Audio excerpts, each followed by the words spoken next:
কবি সুনীল গঙ্গোপাধ্যায় রচিত পাহাড় চূড়ায় কবিতাটি।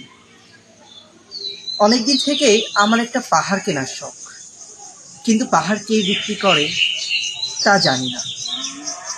যদি তার দেখা পেতাম। দামের জন্য আসতো তো না, আমার নিজস্ব একটা নদী আছে, সেটা দিয়ে নিতাম পাহাড়টার বদলে। কে না জানে নদীর চেয়ে পাহাড়ের দামই বেশি। পাহাড় স্থাণু, নদী বহমান। তবু আমি নদীর বদলে পাহাড়টাই কিনতাম, কারণ আমি ঠকতে চাই। নদীটা অবশ্য কিনেছিলাম একটা ছোট দ্বীপের বদলে। ছেলেবেলায় আমার বেশ ছোটখাটো ছিমছাম একটা দ্বীপ ছিল, সেখানে অসংখ্য প্রজাপতি। শৈশবে দ্বীপটি ছিল আমার বড় প্রিয়। আমার যৌবনে দ্বীপটি আমার কাছে মাপে ছোট লাগলো।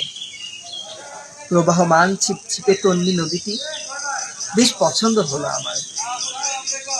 বন্ধুরা বলল, ওইটুকু একটা দ্বীপের বিনিময়ে এত বড় নদী পেয়েছিস, খুব জিতেছিস তো।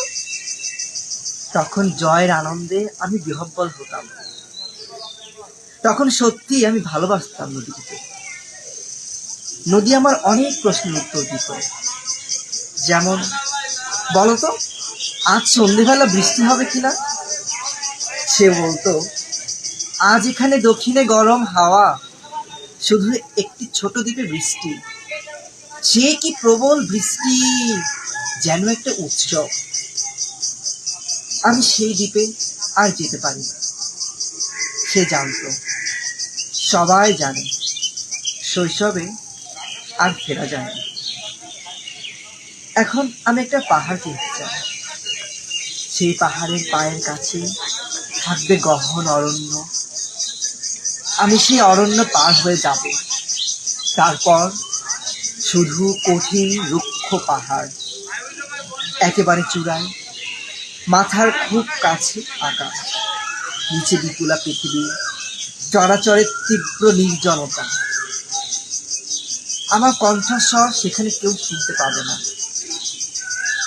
আমি শুধু 10 দিককে উদ্দেশ্য করে বলবো, প্রত্যেক মানুষই অহংকারী। এখানে আমি একা। এখানে আমার কোনো অহংকার নেই। এখানে জয়ী হবার বদলে ক্ষমা চাইতে ভালো লাগে। হে 10 দিক, আমি কোনো দোষ করিনি, আমাকে ক্ষমা করুন।